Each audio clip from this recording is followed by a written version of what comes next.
ল্যান্ডটাকে স্বাধীন করতে চায়। তারা মিশরের নীল নদ থেকে শুরু করে ইরাকের ইউফ্রেটিস পর্যন্ত পুরো জায়গাটাই দখল করতে চায়। আপনারা যদি মনে করেন গাজা দখল করার পর তাদের এই হামলা থেমে যাবে, আপনি ভুল করছেন। তারা ততক্ষণ পর্যন্ত ক্ষান্ত হবে না যতক্ষণ পর্যন্ত তারা হোলি ল্যান্ডটা দখল না করছে। এবং শেষ জামানায় যে বৃহত্তর মালহামা বা মহাযুদ্ধের কথা বলা হয়েছে, সেই যুদ্ধ হবে ইরাকের ইউফ্রেটিস নদীর সোনার পাহাড়কে কেন্দ্র করে। আস্তে আস্তে সময় সেদিকে এগিয়ে যাচ্ছে। তাহলে তাদের উদ্দেশ্যটা কি? তাদের উদ্দেশ্য হচ্ছে হোলি ল্যান্ডটাকে দখল করে সেখান থেকে তারা দাজ্জালের শাসন কায়েম করতে চায় সারা বিশ্বে। কারা চায়? জায়নিস্টরা চায়। এই ডটসগুলো যদি আপনি মিলাতে না পারেন এবং শুধু বাইরের চোখ দিয়ে আপনি দেখেন, ভিতরের চোখটাকে অন্ধ রাখেন, আপনি এই ওয়ার্ল্ডের জিও পলিটিক্স বুঝতে পারবেন না।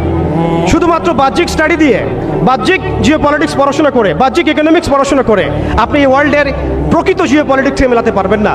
অর্থাৎ সামনে আসছে দাজ্জালের শাসন, যেটা নবী সাল্লাল্লাহু আলাইহি ওয়াসাল্লাম ইরশাদ করেছেন যে মাসিহুদ দাজ্জাল এই ইহুদিদেরকে নিয়েই এই বিশ্বকে শাসন করবে 40 দিন।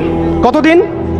40 দিন। এবং তার প্রথম দিনটা হচ্ছে 1 বছরের সমান, দ্বিতীয় দিনটা হবে 1 মাসের সমান, এবং তৃতীয় দিনটা হবে 1 সপ্তাহের সমান। বাকি দিনগুলো হবে আমাদের দিনের মতোই। এই কথাটা আমাদের প্রিয় নবী মুহাম্মদ রাসূলুল্লাহ সাল্লাল্লাহু আলাইহি ওয়াসাল্লাম তার পবিত্র জবানে বলে গিয়েছেন বিধায় বিশ্ব এদিকে এগিয়ে যাচ্ছে। এরপরে কি হবে সেটাও প্রিয় নবী সাল্লাল্লাহু আলাইহি ওয়াসাল্লাম আমাদেরকে জানিয়ে গিয়েছেন। এইটা আমাদের আসার জায়গা। আমি যে শুরুতে বলেছিলাম যে আমাদের এই সমাবেশটায় আমাদের ফজিলত, আমাদের গুরুত্বটা বেশি তাদের চাইতে। আপনি জানেন এর সমাধান জিহাদ, আপনি যেতে পারছেন না। আপনি জানেন তার সমাধান হচ্ছে সামরিক আগ্রাসন, আপনি চালাতে পারবেন না। আপনি জানেন এর সমাধান হচ্ছে তাদের পুরো শক্তিটাকে শেকড় থেকে কেটে ফেলা, আপনি এটা করতে পারছেন না, কারণ ভবিষ্যতের দিকে পৃথিবী এগিয়ে যাচ্ছে। এরপরের কথা আছে, নবী করিম সাল্লাল্লাহু আলাইহি ওয়াসাল্লাম বলেছেন এই দাজ্জালের শাসন চিরস্থায়ী হবে না। এটাই হচ্ছে আমাদের আসার জায়গা, এবং তরুণ প্রজন্মকে এটাই আমরা শেখাতে চাই, জানাতে চাই। এই দাজ্জালের শাসনটা চিরস্থায়ী হবে না। নবী সাল্লাল্লাহু আলাইহি ওয়াসাল্লাম বলেছেন দাজ্জাল এবং তার অনুসারীরা যখন বিশ্বকে শাসন করার দিকে এগিয়ে যাবে, আল্লাহ রাব্বুল আলামিন তাওহীদপন্থীদের এই কালিমার পতাকার কাফেলা গঠন করবেন ইনশাআল্লাহ। এবং এই কাফেলার মধ্যেই থাকবে ইমামুল মাহদি ইনশাআল্লাহু আযজা ওয়া জাল্লা। এবং তিনি বলেছেন নবী সাল্লাল্লাহু আলাইহি ওয়াসাল্লাম ফালা নি'মাল আমিরু আমিরুহা ওয়া লা নি'মাল জাইশু যালিকাল জাইশ, কতই না উত্তম হবেন সেই আমির এবং কতই না উত্তম হবেন সেই সেনাবাহিনী। তোমরা যদি বরফের উপর সাঁতার কেটেও হয় তবুও সেই জাইশের মধ্যে যোগ দিও। এটা আমাদের সামনে আসতে যাচ্ছে। পৃথিবীর প্রত্যেকটা জায়গায় আপনি দেখবেন তাওহীদপন্থীদের কাফেলা গঠন হবে, ইসলামী রাষ্ট্রগুলো দাঁড়িয়ে যাবে ইনশাআল্লাহ। আপনি দেখেন সিরিয়া পরিবর্তন হচ্ছে, আপনি দেখেন আফ্রিকা পরিবর্তন হচ্ছে, আপনি দেখেন বাংলাদেশ পরিবর্তন হচ্ছে, আপনি দেখেন প্রজন্মের চোখের মধ্যে তাওহীদের ক্ষুধা, আপনি দেখেন প্রজন্মের চোখ জলজল করছে, তারা ঈমানের দিকে আসছে, আমলের দিকে আসছে, ইসলামের দিকে আসছে।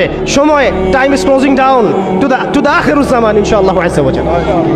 এখন কথা হচ্ছে ইমামুল মাহদির বাহিনী এই দাজ্জালের বাহিনীর সাথে যুদ্ধ করতেই থাকবে, করতেই থাকবে, করতেই থাকবে, কিন্তু শেষ পর্যন্ত ইমামুল মাহদির হাতে দাজ্জালের মৃত্যু লেখা হবে না।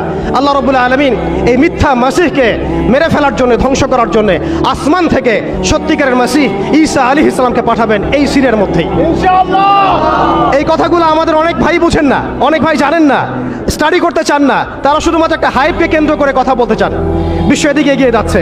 আমরা এখানে শুধু হাইপ তুলতে আসি নাই, আপনাদেরকে জানাতে এসেছি, বোঝাতে এসেছি যে আস্তে আস্তে বিশ্ব কোন দিকে যাচ্ছে এবং আমাদের করণীয় কি হবে।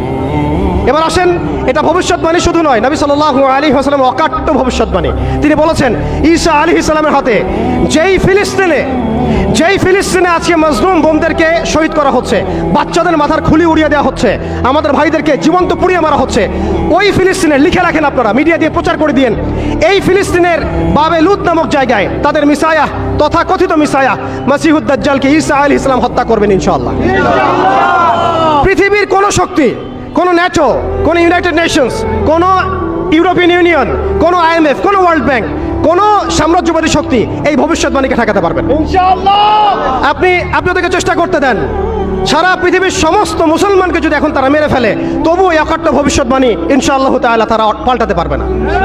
এটা আমাদের আসার জায়গা, এটাই হচ্ছে চূড়ান্ত বিজয়। এবং ঈসা আলাইহিস সালামের হাতে আগামী 40 বছর লিখে রাখেন আপনারা, এরপরের 40 বছর ওই বাইতুল মুকাদ্দাস থেকেই সারা বিশ্বে ইসলামী খিলাফা কায়েম হবে ইনশাআল্লাহ।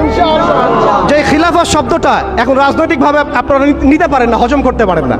আমি জানি আপনারা জানেন না অনেকেই, এটা অজ্ঞতার কারণেও হতে পারে, তারা হয়তো জানেন না, আমরা জানাতে এসেছি। এই যে খিলাফা শব্দটা তারা নিতে পারে না, এই খিলাফাই হবে পৃথিবীর শেষ শাসন ইনশাআল্লাহ তাআলা। এই খিলাফা দিয়ে বিশ্ব শুরু হয়েছিল, এই খিলাফা দিয়েই বিশ্ব শেষ হবে। ঈসা আলাইহিস সালাম 40 বছর ওই জেরুজালেম থেকেই এই বিশ্বকে শাসন করবেন ইনশাআল্লাহ তাআলা। এটা লেখা হয়ে গেছে কুদিয়াল আমর, এটা কেউ চেঞ্জ করতে পারবে না। এখন মাঝখানের এই সময়টুকুতে জায়নিস্ট আসলে কি করেছে এবং আমরা কোন কোন জায়গায় পিছিয়ে গেছি এবং আমাদের করণীয় কি হতে পারে, এটা আমি অল্প কথায় শেষ করে দিব। এক কথায় দেখুন, জায়নিস্ট মুভমেন্ট গঠন করার পরে তারা সর্বপ্রথম, ভালো করে খেয়াল করেন, তারা সর্বপ্রথম একটা ঐক্যবদ্ধ প্ল্যাটফর্ম এনেছে। আমরা দেখেন সারা বিশ্বে এখন পর্যন্ত মুসলিমরা একটা ঐক্যবদ্ধ প্ল্যাটফর্ম করতে পারি নাই। তারা ঐক্যবদ্ধ একটা প্ল্যাটফর্ম করেছে এবং সেই প্ল্যাটফর্মকে কেন্দ্র করে তারা সবার আগে খেলাফত ব্যবস্থাকে ধ্বংস করেছে। অটোম্যানদেরকে তারা পরাজিত করেছে। প্রথম বিশ্বযুদ্ধের সেই 1914 থেকে 18-এর মধ্যে তারা বাইতুল মুকাদ্দাসে প্রথম ঢুকেছে এবং তাদের সহযোগী ছিল পশ্চিমা বিশ্ব এবং ব্রিটেন। আজকে আমরা ইসরায়েলের এগেনস্টে কথা বলি ঠিকই, কিন্তু পশ্চিমা বিশ্বের এগেনস্টে আমরা কথা বলতে পারি না। আমরা ব্রিটেনের এগেনস্টে কথা বলতে পারি না। আজকে আমরা ইসরায়েল বিরোধী কথা বলি ঠিকই, আমেরিকার এগেনস্টে আমরা কথা বলতে পারি না। আজকে আমরা তাদের পণ্য বয়কট নিয়ে কথা বলি, এটাও দরকার আছে, কিন্তু তাদের আদর্শ দিয়ে আমাদের ব্যক্তি জীবন, পারিবারিক জীবন, সামাজিক জীবন, ইভেন রাজনৈতিক অর্থনৈতিক জীবন পর্যন্ত ঢেলে সাজানো হয়েছে, এগুলো আমরা ছাড়তে পারি না। অতএব শুধু এক পেশে দৃষ্টিভঙ্গি দিয়ে আপনি সমস্যার সমাধান করতে পারবেন না। এই সমস্যা অনেক গভীর এবং এটা এত দেরি হয়ে গেছে। আমরা 100 বছর পরে এগুলো নিয়ে কথা বলছি, বিগত 100 বছর আগেই আমাদের এগুলো নিয়ে সচেতন হওয়া উচিত ছিল। এমন নয় যে তৎকালীন সময়কার ভাইরা সচেতন ছিলেন না বা তারা কাজ করেন নাই, করেছেন, কিন্তু এটাই পরীক্ষা, এটা আল্লাহ পাকের মহাপরিকল্পনা। এভাবেই আল্লাহ রাব্বুল আলামিন আমাদেরকে পরীক্ষা করছেন, আমরা হকের পথে থাকি না বাতিলের পথে থাকি। এরপরে এই জায়নিস্ট মুভমেন্ট গঠন করার পর, অটোমান এম্পায়ারটাকে ধ্বংস করার পরে একটা খিলাফা রাষ্ট্র থেকে আমাদেরকে 57টা বিচ্ছিন্ন ছোট ছোট রাষ্ট্র দেওয়া হয়েছে। অর্থাৎ কাঁটাতারের বেড়ার মধ্য দিয়ে আমাদেরকে ভাগ করে ফেলা হয়েছে। এখানকার লক্ষ কোটি যুবক যদি চায় যে আমরা ইসরায়েলিকে যুদ্ধ করব, তারা যেতে পারবে না। সৌদি আরব থেকে চাইলে যেতে পারবে না, ইয়েমেন থেকে চাইলেও যেতে পারছে না, মিশর থেকে চাইলেও যেতে পারছে না, মালয়েশিয়া থেকে চাইলে যেতে পারছে না, তুরস্ক থেকে চাইলে যেতে পারছে না, পাকিস্তান আফগানিস্তান থেকে চাইলেও অনেকে যেতে পারছেন না। কারণ একটাই, জাতীয়তাবাদ, জাতীয়তাবাদ এবং জাতীয়তাবাদ। আমরা একটা ধোঁকার মধ্যে আছি।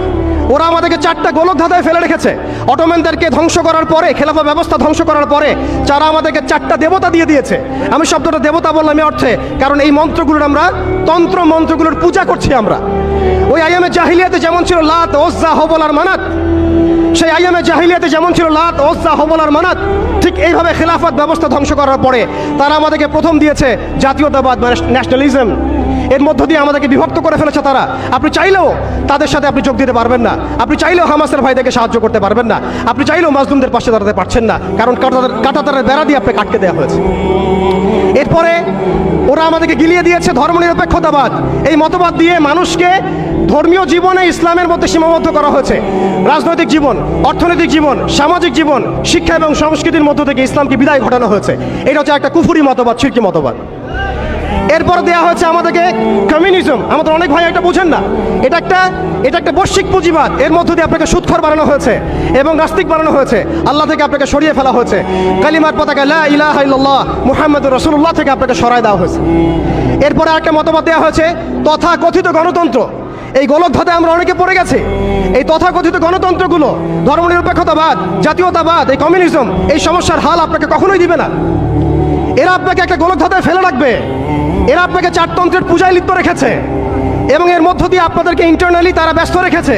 এক ভাই আরেক ভাইয়ের সাথে মারামারি করতে থাকবেন, একটা জাতিগত ঐক্য কখনো আপনি করতে পারবেন না। এই মন্ত্রগুলো দিয়ে আমাদেরকে বিভক্ত করে দেওয়ার পরে তারা ব্যাংকিং ব্যবস্থার নিয়ন্ত্রণ নিয়েছে, ওয়ার্ল্ড ব্যাংকের মধ্য দিয়ে, IMF এর মধ্য দিয়ে, ইত্যাদি ব্যবস্থার মধ্য দিয়ে, ফেডারেল রিজার্ভ ব্যাংকের মধ্য দিয়ে। শুধু তাই নয়, তারা আমাদের গোল্ড কয়েন, গোল্ড দিনার, সিলভার দিরহামকে উঠিয়ে দিয়েছে, দিয়ে আমাদেরকে কাগজের টাকা দিয়েছে, যার মধ্যে ইন্ট্রিনসিক কোনো ভ্যালু নাই। এটা অরিজিনাল কোনো সম্পত্তি না।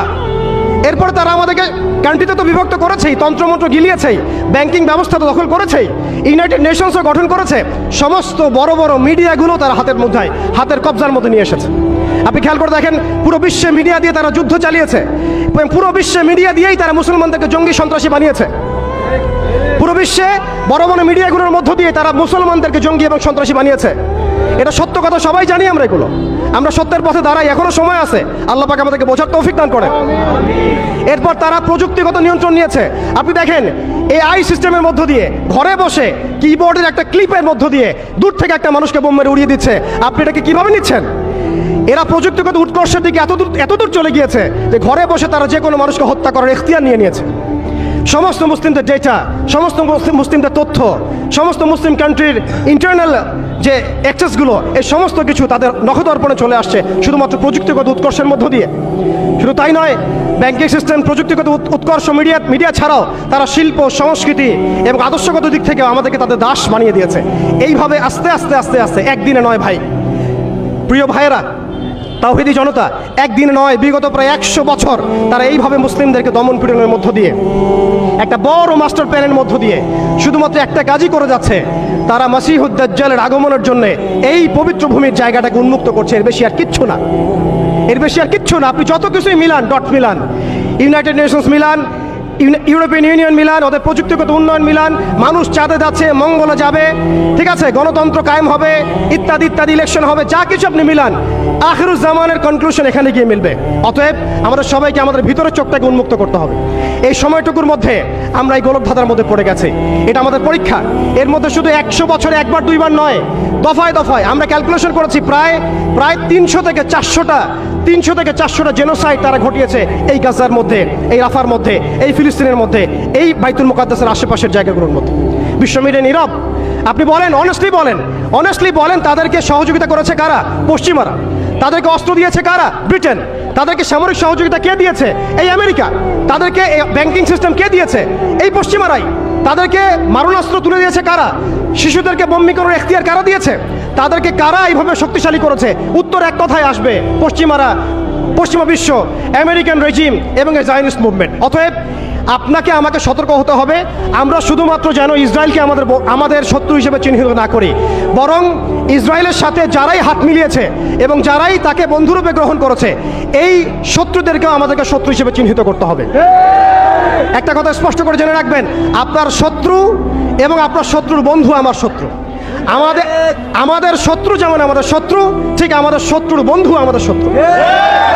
আপনাদেরকে আরও একটা কম সম্পর্কে সতর্ক করে রাখি, যেই কম তাদের সাথে হাত মিলিয়েছে এবং আমরা দেখতে পাচ্ছি যে তারাও সেখানে সৈন্য পাঠিয়েছে এবং তারা গর্ব করে বলছে যে আমাদের 6,500 সৈন্য সেখানে যুদ্ধ করছে। আমি এটা বলতে চাই নাই, কিন্তু আমি আপনাকে বলতে বাধ্য হলাম। দেখুন, আপনি অমুসলিম হন, আমার কোনো আপত্তি নাই, কিন্তু আপনি মাজলুমদের পক্ষ নেন, জালেমের পক্ষ নিয়েন না। আশা করা যায় আপনি যদি মাজলুমদের পক্ষ নেন, আল্লাহ চাইলে কোনো না কোনো দিন আল্লাহ আপনাকে হেদায়েত দিতে পারেন। আপনাকে স্পষ্ট করে কথা বলা শিখতে হবে। আল্লাহ রাব্বুল আলামিন বলেছেন, লাতাজিদান্না আশাদ্দান নাস আদাওয়াতাল লিল্লাযিনা আমানুল ইয়াহুদ ওয়াল্লাযিনা আশরাকু। এর আগের আয়াতে শুনেছেন ইহুদি এবং নাসারা একে অপরের বন্ধু। এই আয়াতে সূরা মাইদার এই 82 নম্বর আয়াতে আল্লাহ পাক বলেছেন যে আরও একটা কওম আছে, যেই কওম মুসলিমদের সাথে সবচেয়ে বেশি শত্রুতা পোষণ করে। এক নম্বর কওম হচ্ছে ইহুদি এবং দ্বিতীয় কওম হচ্ছে মুশরিকিন, যারা মুশরিক। আপনি দেখুন সারা ওয়ার্ল্ডে এখন ইসরায়েলের সবচেয়ে বড় বন্ধুরাষ্ট্র কারা? বলুন, ইসরায়েলের সবচেয়ে বড় বন্ধুরাষ্ট্র কারা? আপনার বাড়ির পাশে নব্য ইসরায়েল। আমরা বড় ইসরায়েল সম্পর্কে সচেতন আছি কম বেশি, কিন্তু আপনার ঘরের পাশেই নব্য ইসরায়েলের জন্ম হয়েছে, এই ব্যাপারে আমাদের সচেতনতা নাই। তারা সংসদ ভবনে, তাদের সংসদে ফখর করে বলছে যে আমরা 6,500 সৈন্য পাঠিয়েছি, আমাদের হয়ে যুদ্ধ করছে। নাউজুবিল্লাহি মিন যালিক। তার মানে আপনারা প্রমাণ করলেন। আচ্ছা বলেন, খ্রিস্টানদের সাথে না হয় তাদের সম্পর্ক আছে, তারা আহলে কিতাব, আপনাদের সাথে তাদের কি সম্পর্ক? খ্রিস্টানদের সাথে না ইহুদিদের একটা সম্পর্ক আছে, তারা আহলে কিতাব দাবি করে তারা, কিন্তু আপনাদের সাথে যারা পৌত্তলিক তাদের সাথে এই ইহুদিদের কি সম্পর্ক? শুধু তাই নয়, আমরা লক্ষ্য করছি, আমরা আমাদের পার্শ্ববর্তী নব্য ইসরায়েলের মধ্যে লক্ষ্য করছি মুসলিমদেরকে তারাবির নামাজে টর্চার করা হলো, হোলি উৎসবের নামে মুসলিমদেরকে নির্যাতন করা হলো। আমরা দেখলাম সেখানে গরুর মাংস বহন করার অপরাধে পিটিয়ে মুসলিমকে হত্যা করা হয়েছে। লক্ষ লক্ষ একর জমি যেগুলো আমরা ওয়াকফ করেছিলাম, সেই জমিগুলোকে রাষ্ট্রীয়ভাবে বাজেয়াপ্ত করা হয়েছে। আমি যদি একটা জমি মাদ্রাসায় দান করি, আপনার কোন এখতিয়ার আছে সেটাকে আপনি রাষ্ট্রীয় বাজেয়াপ্ত করতে পারেন? এখানে মানবতা কোথায়? এখানে গণতন্ত্র কোথায়? এখানে এই ইউনাইটেড নেশনস কোথায়? ইউরোপিয়ান ইউনিয়নগুলো কোথায়? আপনাদের এই সব তথাকথিত তন্ত্রমন্ত্রগুলো এবং তথাকথিত মতবাদগুলো একটা এজেন্ডাই বাস্তবায়ন করছে, তারা পুরো বিশ্বে শুধু দাজ্জালের শাসন কায়েম করতে চায়। এখন মুসলিম ভাইরা, সর্বশেষ কথা হচ্ছে, আমরা উদাত্তভাবে আহ্বান জানাবো, আপনি যে কোনো ধর্মের হন, যে কোনো বর্ণের হন, আপনি যে কোনো ভাষার হন, যে কোনো জাতির হন, আপনি জালেমের পক্ষ নিয়েন না, মাজলুমের পক্ষ নেন। এখানে আমরা আপনাদেরকে কটাক্ষ করতে আসি নাই, আমরা সত্য উন্মোচন করতে আসছি। আপনি জালেমের পক্ষ নিয়েন না, মজলুমের পক্ষ নেন। আল্লাহ চান তো কোনো না কোনো দিন আল্লাহ আপনাকে হেদায়েত দিবেন ইনশাআল্লাহ। আপনি মানবতার দাবি থেকে এই জায়গায় দাঁড়ান। এই অবস্থা যখন চলছিল তখন কি আমরা ঘুমিয়েছিলাম? উত্তর না। বিগত 100 বছর আমরা ঘুমিয়ে থাকি নাই, সবাই চেষ্টা করেছে কম বেশি, কিন্তু এইসব তন্ত্রমন্ত্রের জালের মধ্যে পড়ে, এইসব তন্ত্রমন্ত্রের গোলকধাঁধায় পড়ে, এইসব নৈতিকতার অবক্ষয়, ইমানের দুর্বলতা, হারাম খাওয়া, সুদে লিপ্ত হওয়া, আমাদের এই মাদক, এই জেনা, এই ফ্রি মিক্সিং, এই পর্নোগ্রাফি, এই সমস্ত কিছুর মধ্য দিয়ে আজকে আমরা আমাদের সেই ইমানি জাজবাকে হারিয়ে ফেলেছি। এখন সময় হচ্ছে সেই জাজবাকে আবার ফিরিয়ে নিয়ে আসা। অতএব আমাদের করণীয় এখান থেকে উঠে আসবে। দেখুন, আপনি গাজায় গিয়ে যুদ্ধ করতে না পারলেও যে অনিবার্য যুদ্ধ তারা আমাদের উপর চাপিয়ে দিবে, সেটা কিন্তু এই অঞ্চলের দিকেও ছড়িয়ে পড়বেই পড়বে। কারণ হাদিসের মধ্যে এসেছে যে মাসিহুদ দাজ্জাল পুরো বিশ্বকে শাসন করবে, শুধুমাত্র মক্কা মদিনায় ঢুকতে পারবে না। অতএব সারা বিশ্বের মধ্যে সে যুদ্ধের দাবানল ছড়িয়ে দিবে, এতে কোনো সন্দেহ নাই। আপনি খেয়াল করে দেখেন, আফ্রিকার কন্টিনেন্ট, ইয়েমেনের কন্টিনেন্ট, অ্যারাবিয়ান কন্টিনেন্ট এবং আমাদের এই আঞ্চলিক কন্টিনেন্ট, প্রত্যেকটা কন্টিনেন্টের মধ্যেই তারা যুদ্ধ ছড়িয়ে দিয়েছে। এবং তারা একটা ভাষা আমাদেরকে শিখিয়ে দিয়েছে, অপশন দিয়ে দিয়েছে, হয় আপনি তাদের দাসত্ব করবেন, না হলে আপনি মরবেন। তারা আপনাকে আমাকে একটা অপশন দিয়েছে, আপনি তাদের দাসত্ব করেন, তারা আপনাকে ভালো রাখবে। আপনি তাদের দাসত্ব করবেন না, তারা আপনাকে মাটির সাথে মিশিয়ে ফেলবে। যেসব মুসলিম কান্ট্রি, দেখুন খেয়াল করে, যেসব মুসলিম কান্ট্রি তাদের দাসত্ব করেছে, যেসব মুসলিম কান্ট্রি তাদের দাসত্ব করেছে, তাদের আনুগত্য করেছে, সেই সব আরব মুসলিম কান্ট্রিকে তারা কিছুই বলছে না, কিছুই করছে না। তাদের কাছে তেল আছে, সেই তেল তারা দিচ্ছে। তাদের কাছে অর্থনৈতিক সাপোর্ট আছে, এটা তারা দিচ্ছে। তাদের জমি ব্যবহার করে সেখানে বোম্বিং করা হয়েছে। আমরা দেখেছি কিভাবে পাকিস্তানের জমি ব্যবহার করে আফগানিস্তানে বোম্বিং করা হয়েছে। আমরা দেখেছিলাম ইরাক ইরান যুদ্ধ লাগিয়ে সেখানে বোম্বিং করা হয়েছিল। আমরা লিবিয়া, সোমালিয়া, মালি, এই তারপরে আপনার ইয়েমেন, জর্ডান, লেবানন, প্রত্যেকটা জায়গার মিসাল দিতে পারি যেখানে মুসলিম ভূমিগুলোকে ব্যবহার করে তারা মুসলিমদের উপর বোম্বিং করেছে আর মুনাফিকদেরকে তাদের সহযোগী হিসেবে রেখেছে। অতএব তাদের অপশন হচ্ছে, হয় আপনি তাদের দাসত্ব করবেন, না হলে মরবেন। যারা দাসত্ব করেছে তারা সুখে আছে, তাদের কোনো সমস্যা নাই। ইভেন গাজ্জাবাসীর কান্না ওদের কানে পৌঁছায় না। এই বাচ্চাদের মগজের খুলি তাদের কাছে, তাদের চোখে ভাসে না। এই বন্ধের ধর্ষণের চিৎকার তাদের কাছে যায় না। এই শিশুদের হাহাকার তাদের কাছে যায় না। এক ফোঁটা পানির জন্য তারা কাঁদছে, এই কান্না তাদের কাছে যায় না। তাদের এই হৃদয় নেফাক দিয়ে এমনভাবে পরিপূর্ণ হয়ে গেছে, তাদের কাছে এই মানবতাহীনতার এই কাজগুলো, দৃষ্টান্তগুলো ওদের কলবের মধ্যে কোনোই দাগ কাটছে না। প্রিয় ভাইরা, এটা কেন হয়েছে? তাদের নেফাকির কারণে। অতএব আপনি যদি দাসত্ব করেন, নেফাকিতে চলে যান, আপনারও কোনো সমস্যা হবে না। কিন্তু আমি অনেস্টলি প্রশ্ন করতে চাই, আপনার মধ্যে কি আল্লাহর ভয় নাই? আপনার আমার মধ্যে কি কাল কিয়ামতের মাঠে জবাবদিহিতার ভয় নাই? আপনি আমি কি লা ইলাহা ইল্লাল্লাহ বিশ্বাস করি না? আপনি আমি কি মুহাম্মদুর রাসূলুল্লাহ বিশ্বাস করি না? আপনি আমি কি মুহাম্মদ রাসূলুল্লাহর উম্মত নই? অতএব আমরাও কখনোই কারো দাসত্বের দিকে যাব না ইনশাআল্লাহ।